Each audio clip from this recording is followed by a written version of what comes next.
अस्सलाम वालेकुम गाइस। उम्मीद है आप सब लोग खैरियत से हैं। आज के इस वीडियो में हम लोग देखेंगे कि हम अपने जेंगो प्रोजेक्ट के साथ माई एसक्यूएल डेटाबेस किस तरीके से कनेक्ट कर सकते हैं। फिर हम जेंगो की जो बिल्ट इन टेबल्स हैं उनको माइग्रेट किस तरीके से करवा सकते हैं। आज की टोटल पूरी वीडियो इससे रिलेटेड है, ठीक है। तो कुछ प्री रिक्विजिट है। प्री रिक्विजिट क्या क्या चीज़ें हैं कि हमें पहले my SQL jam server install करना पड़ेगा। जैम सर्वर इंस्टॉल करने के बाद जो वर्चुअल एनवायरनमेंट हमने इस प्रोजेक्ट का बनाया है वो हम एक्टिवेट करेंगे। उसके बाद हम क्या करेंगे, हम उसमें माई SQL क्लाइंट की लाइब्रेरी इंस्टॉल करेंगे। देन फिर हम आगे की फर्दर वर्किंग देखते हैं। तो सबसे पहले मेरे पास तो जैम ऑलरेडी इंस्टॉल है। मैं आप लोगों को बता देता हूँ कि आप लोगों ने कहाँ जाके करना है। आप लोगों ने XAMPP डाउनलोड, ठीक है। ये अपाची का आ गया, आप यहाँ से डाउनलोड कर लें। अब आपने कौन सी चीज़ डाउनलोड करनी है, मतलब विंडोज़ के लिए करना है, लिनक्स के लिए करना है, मैक के लिए करना है, तो ये सारी चीज़ें अवेलेबल हैं यहाँ पे। आप लोग इसको डाउनलोड करके इंस्टॉलेशन कर सकते हैं, ठीक है। जब ये डाउनलोड हो जाएगा उसके बाद आपने करना है क्या है, सिंपली इसको ओपन करना है, ठीक है। और ये अपाची और माई SQL इसको आप दोनों ने स्टार्ट कर देना है, ठीक है। दोनों को स्टार्ट कर देना है। अब जब ये स्टार्ट हो गए, ग्रीन ग्रीन हो गया, ठीक है, तो इट्स मीन कि ये सक्सेसफुली रन कर रहा है मेरा। अब जब ये रन करने लग जाएगा तो आपने क्या करना है, अब आप आ जाए अपने प्रोजेक्ट पे, जो आपने प्रोजेक्ट बनाया हुआ है, ठीक है। वहाँ वर्चुअल एनवायरनमेंट एक्टिवेट कर लें। 3D यहाँ मेरा वर्चुअल एनवायरनमेंट है। मैं यहाँ CMD लिखता हूँ और ENV जो मेरी कमांड है वही मैं चलाऊंगा यहाँ पे। ENV backslash dot activate dot bat के, सॉरी मैंने गलत लिख दिया है। इसके यहाँ यहाँ डॉट नहीं है, बैकस्लैश आएगा, एक्टिवेट डॉट बैट, ठीक है। ENV activate dot bat. मैं सही फोल्डर में हूँ नहीं हूँ? ओके ओके, VENV है, सॉरी मैं फोल्डर का नेम गलत दे रहा था। ओके, इसको मैं कर देता हूँ VENV, ठीक है। एक्टिवेट डॉट बैट, मेरा विलचर इन्वायरमेंट एक्टिवेट हो गया, ठीक है। अब यहाँ देख लेता हूँ मेरे पास कौन कौन से पैकेज इंस्टॉल है पहले से ही। पे फ्रीज करा तो ये मुझे बता देगा कौन कौन से पैकेज इंस्टॉल है, ठीक है। मैं यहाँ यहाँ पे माई SQL क्लाइंट इंस्टॉल नहीं है, ठीक है। तो उसकी कमांड कहाँ से आप लोग देखेंगे, ब्राउज़र पे ही जाके पिप इंस्टॉल माई SQL क्लाइंट आप लिखेंगे तो ये आपको ना उसकी वेबसाइट पे ले जाएगा।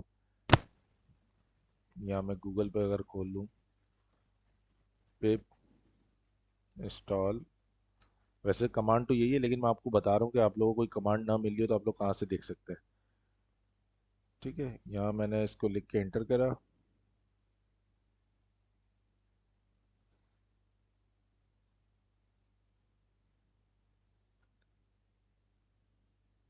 ठीक है। ये पाइपिल आ गई, पाइथन की डिफ़ॉल्ट क्या कहते हैं वेबसाइट है, जहाँ से आप सारी चीज़ें देख सकते हैं, इसकी सारी कमांड्स। तो इसने देखें यहाँ पे बता दिया कौन सी कमांड चलेगी। पिप इंस्टॉल माई SQL क्लाइंट, इसको कॉपी कर लें यहाँ से, अपने CMD पे आएँ, यहाँ राइट क्लिक करके पेस्ट कर दें और इसको इंस्टॉल कर लें, ठीक है। अब ये कलेक्टिंग कर रहा है, इंस्टॉलेशन हो गई। उसके बाद मैं करता हूँ पिप फ्रीज, तो इसने मुझे यहाँ पे बता दिया माई SQL क्लाइंट। इट्स मीन कि मेरा माई SQL क्लाइंट भी इंस्टॉल हो गया, ठीक है। अब वापसी आ जाता है अपने यहाँ पे ब्राउज़र पे। अब हमें यहाँ पे करनी है कुछ सेटिंग्स। तो अपने प्रोजेक्ट में जाएंगे, जो हमारा DP सिस्टम नाम है, उसमें सेटिंग्स डॉट पाई की फाइल है, हम इसमें आ गए। इसमें जो डेटाबेस का सेक्शन है ये, इसको कर देता हूँ कमेंट, क्योंकि ये कौन सा कमांड, SQLite कनेक्ट है, तो इसको मैंने कर दिया कमेंट। और जो नीचे वाला हमने पहले देखा था स्टार्टिंग जब हम बना रहे थे, तो मैंने पहले ही इसका कोड यहाँ लिख दिया था और इसको कर दिया अनकमेंट। अब यहाँ पे मेरे डलेगा डेटाबेस का नाम, इसको मैं यहाँ मिटा देता हूँ। यूज़र में डलता है रूट। अगर आपने कोई यूज़र सेट करा हुआ है तो आप उसका नाम दे देंगे, लेकिन मैंने कोई सेट नहीं करा हुआ तो रूट आ जाएगा। पासवर्ड कुछ भी नहीं है तो इसको एम्प्टी छोड़ दूंगा मैं, ठीक है। होस्ट में आप चाहें तो लोकल होस्ट लिख दें या IP लिख दें वाली 127.127.0.0.1, ठीक है। आप चाहे तो ये भी लिख सकते हैं। और पोर्ट कौन सी लिखेंगे आप, जब मैं जैम सर्वर चला रहा होता हूँ तो यहाँ देखें पोर्ट बता रहा है 3306। माई SQL की पोर्ट कौन सी है, 3306। तो यहाँ पे 3306 लिखेंगे, ठीक है। ये हो गया मेरा डेटाबेस। अब मुझे अपने यहाँ पे जाना है ब्राउज़र पे। यहाँ मैं लिखूँगा लोकल होस्ट। ये आप देख लें, ठीक है। ये आप अगर यूँ करेंगे लोकल होस्ट PHP एडमिन, तो ये आपका ये खोल देगा यहाँ पे। सही है, जैम सर्वर चल गया, मतलब माई SQL चल रहा है प्रॉपरली। अब मुझे अपने प्रोजेक्ट के लिए बनाना है सबसे पहले डेटाबेस। तो डेटाबेस में मैं यहाँ जाऊँगा न्यू। ये आप सबको नज़र आ रहा है ना, ये लिखा है न्यू। न्यू पे जाएंगे, न्यू पे क्लिक करा। पूछ रहा है भाई डेटाबेस का नाम बताएं, तो मैं जो मेरे प्रोजेक्ट का नाम है DP सिस्टम, वो मैं लिख देता हूँ DP सिस्टम। सही है, DP सिस्टम यही नाम है ना मेरे प्रोजेक्ट का। Yes, DP system. तो मैंने यहाँ पे यही लिखा DP सिस्टम, और उसके बाद कुछ नहीं करना, जस्ट क्रिएट पे क्लिक कर देना है। यहाँ मैं क्रिएट करा, इसने बोला डेटाबेस क्रिएटेड सक्सेसफुली। अब यहाँ जूम आउट करके मैं आपको दिखाता हूँ, ये देखें DP सिस्टम लिखा हुआ आ गया। इसको मैं खोलता हूँ, ये देखें एम्प्टी, इसमें कोई टेबल अभी मौजूद नहीं है। सही है। तो अब मुझे क्या करना है, यहाँ जाके जो नेम था वहाँ कर देना DP सिस्टम, जो मैंने जिस नाम से डेटाबेस बनाया वो। सही है, DP सिस्टम हो गया। अब जब ये हो गया, इसको सेव करें और टर्मिनल पे कमांड रन करें, अपने सर्वर को रन करने वाली पाइथन मैनेज डॉट पाई रन सर्वर। अगर तो डेटाबेस सही कनेक्ट है तो ये हमारा चल जाएगा, और अगर कोई एरर होगा तो यहाँ पे आपको एरर दे देगा। ठीक है। अब ये डेटाबेस आ गया। अब ये मुझे सजेशन भी दे रहा है कि आपने क्या करना है, run Python manage dot migrate to apply them. मतलब इसको डेटाबेस भी मिल गया, सब कुछ मिल गया, इसने माइग्रेशन करनी है। अब होता क्या है, जेंगो हमें बाय डिफ़ॉल्ट प्रोवाइड करता है कुछ फंक्शंस, इसके कुछ टेबल्स के प्री डिफाइंड पहले से बने हुए। उसको जस्ट हमें माइग्रेट कराना पड़ता है ताकि हमारे डेटाबेस में जाके उसके टेबल्स बना दे। ऑल दो मैं अपना कस्टमाइज बनाऊंगा, लेकिन हम अभी सिर्फ मैं आपको सिखाने के लिए पर्पज के लिए, हमारा डेटाबेस सही है, उसमें डेटाबेस के टेबल बन रहे हैं नहीं बन रहे, सही कनेक्ट हुआ है नहीं हुआ। कनेक्ट तो सही हो गया जब भी हमारा ये सर्वर रन हो गया, वरना ये एरर दे देता। ठीक है। तो सबसे पहले करते हैं, हमारे पास दो कमांड्स होती हैं, मैं अगर जूम करके दिखाऊं, पाइथन मैनेज डॉट पाई मेक माइग्रेशंस। मेक माइग्रेशंस क्या करती है कि अगर मेरे मॉडल्स में या मैंने कोई एडिशनल टेबल्स बनाए हैं अपने पूरे इस प्रोजेक्ट में, तो ये आइडेंटिफाई करता है कि भाई कोई नई चीज़, नए टेबल्स बने, डेटाबेस के टेबल्स बने या नहीं बने। मॉडल्स की फाइल बेसिकली टारगेट करता है। तो मैंने अभी तक कोई मॉडल्स नहीं बनाए, इसके प्री डिफाइंड जो मॉडल्स हैं वही हैं। तो ये देखें मुझे आउटपुट क्या देता है, मेक माइग्रेशंस। ठीक है। तो ये बोला नो चेंजेस डिटेक्टेड, क्योंकि मैंने अभी कुछ बनाया नहीं है। अच्छा, नहीं बनाया, लेकिन इसके जो प्री डिफाइंड पहले से माइग्रेटेड चीज़ें पड़ी हुई हैं जेंगो की, वो मुझे माइग्रेट करानी पड़ेगी। अब अगर मैं यहाँ पे आके रिफ्रेश करता हूँ, तो ये आप देख रहे हैं, ये अभी भी एम्प्टी आ रहा है, DP सिस्टम खुला हुआ है लेकिन एम्प्टी है। लेकिन जब मैं इसको माइग्रेट कराऊंगा, अब देखें Python manage dot py migrate. अब मेक माइग्रेशन क्या करती है, चेक करती है कोई चेंजेस हुई है नहीं हुई है, और माइग्रेट क्या करती है, जो भी चेंजेस होती है पहले से स्टोर हुई हुई, उसको जाके टेबल में इफेक्ट कर दे रही है, टेबल में डाल देती, डेटाबेस में जाके डाल देती है। अब माइग्रेट मैंने करा है, तो ये देखें यहाँ अप्लाइंग चल रही है। ठीक है, अप्लाइंग चल रही है, मतलब सारे इसके डिफ़ॉल्ट जितने टेबल हैं वो इसने सपने जाके डेटाबेस में बना दिए हैं। अब यहाँ के मैं इसको रिफ़्रेश करता हूँ, तो रिफ़्रेश करने के बाद अब ये देखें टेबल्स आ गए यहाँ पे। ये आप देख रहे हैं, DP सिस्टम ही नाम है डेटाबेस का, उसके अंदर इसके डिफ़ॉल्ट 10 टेबल आ गए, जिसमें मेरे ऑथेंटिकेशन, यूज़र, एडमिन लॉग, ये इसके प्री डिफाइंड पहले से जेंगो के जो हमें प्रोवाइड करता है एडमिन पैनल के टेबल्स, ये वो यहाँ पे डिस्प्ले हो रहे हैं। ठीक है। अभी मैंने कुछ एडिशनल वर्क नहीं करा, जो इसका डिफ़ॉल्ट वर्क था वही लाके मैंने डिस्प्ले करवा दी, माइग्रेट करवा दिया। अब हम फर्दर ऑन नेक्स्ट वीडियोस में अपने प्रोजेक्ट के हिसाब से कस्टमाइज क्या कहते हैं मॉडल्स बनाएंगे, वो अकाउंट्स की मॉडल्स डॉट पाई की फाइल में जाके बनाएंगे। ये देख सकते हैं आप अभी एम्प्टी है, इसमें बनाएंगे। फिर इसके बाद माइग्रेशन करके हम प्रॉपर तरीके से दोबारा माइग्रेट करेंगे। तो कमांड्स आपको समझ में आ गई।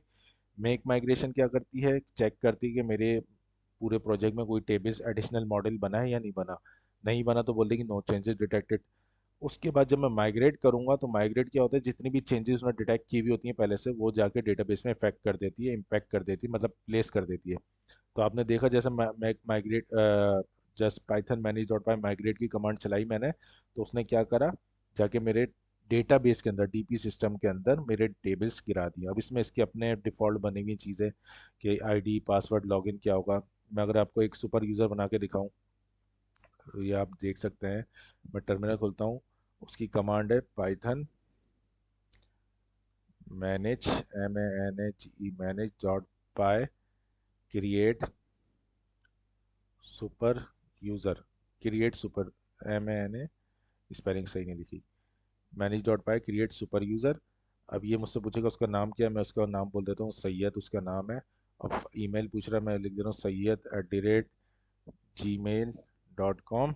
और उसका पासवर्ड मुझसे पूछेगा तो पासवर्ड मैं उसको बता देता हूँ। मैंने पासवर्ड लिख दिया, फिर बोला दोबारा पासवर्ड लिखें, तो वो मैंने दोबारा लिख दिया। तो अब क्या हुआ, सुपर यूज़र क्रिएटेड सक्सेसफुल। ये सुपर यूज़र क्या करता है, ये मुझे एडमिन का एक्सेस देता है। अब अगर मैं पाइथन मैनेज डॉट पाई रन सर्वर चलाऊँ, फिर मैं आपको दिखाता हूँ एडमिन पैनल पे मैं कैसे एक्सेस कर सकता हूँ जेंगो के अपने।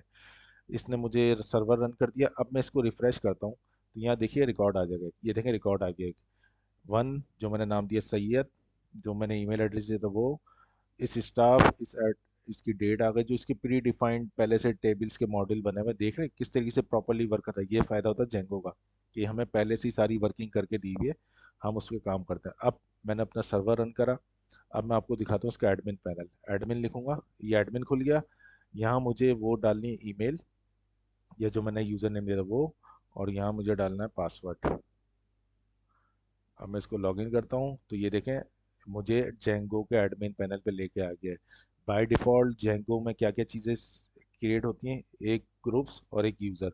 अब यूज़र्स में मुझे मैं यूज़र दिख रहा हूँ, ठीक है, कि सैयद है, उस ये ऐड है। अगर मुझे कोई एडिशनल मेंबर ऐड करना है तो मैं यहाँ से ऐड यूज़र पे क्लिक करके यूज़र नेम जैसे दे दूँ मैं, फॉर एग्जांपल किसका नाम लिखूँ, मैं यहाँ पे लिख देता हूँ मलिक, ठीक है। और यहाँ मैं उसका पासवर्ड दे देता हूँ, ठीक है। और इसका पासवर्ड भी कंफर्म कर देता हूँ। ये डिफ़ॉल्ट फील्ड है, ये सब मैंने नहीं बनाई हुई, जेंको पहले से ही देता है। उसके बाद मैं कर देता हूँ save. Please correct the error below, password is too similar to user name. Okay, तो हम चेंज कर देते हैं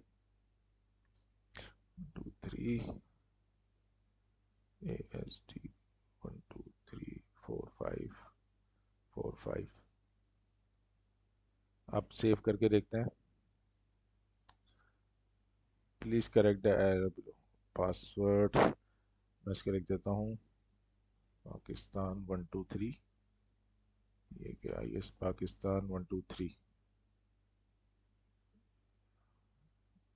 ये एरर, हम यूज़र में आते हैं, क्रिएट यूज़र करते हैं, यूज़र नेम हम दे देते हैं एक, पासवर्ड दे देते हैं KARACHI 123। और उसके साथ क्या क्या चीज़ें, और ओके, KARACHI 123, इसको हम कर देते हैं सेव।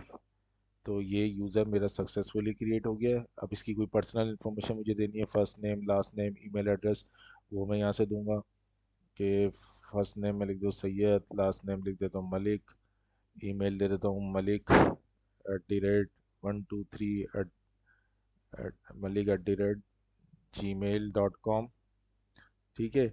उसके बाद पूछना भाई एक्टिव यूज़र है नहीं है, स्टाफ है नहीं है, मैं बोलता हूँ हाँ भाई स्टाफ है ये मेरा। अवेलेबल ग्रुप में कुछ नहीं है, बस इसको मैं कर देता हूँ डेट ऑफ ज्वाइन, सेव कर देता हूँ, ठीक है। अब देखें यहाँ पे दो यूज़र आ रहे हैं, एक सैयद जो मैंने अपना करा था, और एक मलिक वाला जो मैंने अभी क्रिएट करा है, ठीक है। तो इसको मैं डिलीट भी कर सकता हूँ, अगर मैं मलिक को खोलता हूँ इसकी डिटेल्स आ गई यहाँ पे, और अगर मैं इसको डिलीट कर देता हूँ या इसमें कोई चेंजेस करनी है वो भी कर सकता हूँ मैं।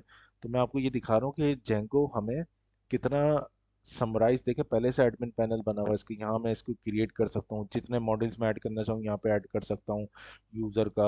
अब जैसे हम डॉक्टर का बना रहे हैं, डॉक्टर का भी यहाँ पे ऐड कर सकता हूँ, सीधा पेशेंट का भी मैं ऐड कर सकता हूँ। लेकिन हम अपना कस्टमाइज बनाएंगे, लेकिन मैं दिखा रहा हूँ कि जेंगो हमें प्री डिफाइंड बिल्ट इन सारी चीज़ें देता है, उस हिसाब से हम सारी चीज़ें कर रहे होते हैं। या टेबल्स भी बने हुए हैं, ग्रुप्स भी ऐड कर सकते हैं, वॉट एवर जो भी आपने करना चाहें कर सकते हैं। तो ये था एक सिंपल सा ओवरव्यू कि हम किस तरीके से अपना डेटाबेस कनेक्ट कर सकते हैं अपने जेंगो प्रोजेक्ट में। प्री रिक्विजिट क्या है, जैम सर्वर इंस्टॉल करना है, उसके बाद जैम सर्वर स्टार्ट कर देना है, ठीक है। स्टार्ट करने के बाद आपने करना क्या है, स्टार्ट करने के बाद आपने प्री रिक्विजिट क्या है, वर्चुअल एनवायरनमेंट स्टार्ट करने के बाद आपने इंस्टॉल करना है माई क्लाइंट। उसकी कमांड ये है पिप इंस्टॉल माई क्लाइंट। जब वो हो जाएगा उसके बाद आपने अपने प्रोजेक्ट में आके सेटिंग्स डॉट पाई की फाइल में जाके डेटाबेस की सेटिंग चेंज करनी है। ठीक है। यहाँ मैंने इंजन कौन सा यूज़ कर रहा हूँ, माई सिक्वल। जो डिफ़ॉल्ट यूज़ होता है एसक्यूएल लाइट का होता है, बट लेकिन हम माई सिक्वल यूज़ कर रहे हैं तो इंजन चेंज करेंगे। यहाँ अपने डेटाबेस का नाम देंगे और डेटाबेस आप क्रिएट करेंगे जाके पहले इस पे लोकल होस्ट पे जाके अपना डेटाबेस क्रिएट करेंगे डीपी सिस्टम के नाम से। और फिर आके उसका नाम यहाँ चेंज कर देंगे। ये रूट ही रहने दिए। अगर कोई यूज़र नेम आप लगाते हैं अपने जैम सर्वर पे आईडी पासवर्ड, तो फिर उसका यूज़र नेम और पासवर्ड देना पड़ेगा। मैंने कुछ नहीं लगाया हुआ तो इसलिए मैंने रूट, पासवर्ड में एम्प्टी और होस्ट में लोकल होस्ट लिख दूँ या मैं ये आईपी दे दूँ। और पोर्ट नंबर मैंने आपको बता दिया, पोर्ट नंबर कहाँ से लेनी है। ये पोर्ट लेने के बाद आपने चेक करना है रन सर्वर करके कोई एरर तो नहीं आ रहा। अगर नहीं आ रहा इट्स मीन आपका डेटाबेस सक्सेसफुली कनेक्टेड है।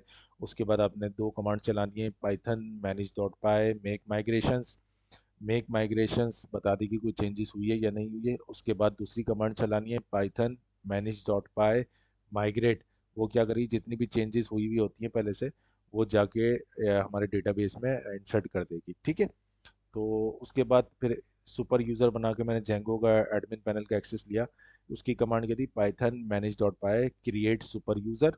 वो फिर आपसे यूज़र नेम पूछेगा, पासवर्ड पूछेगा, ईमेल पूछेगा, वो आप देते रहेंगे तो वो सेव कर देगा।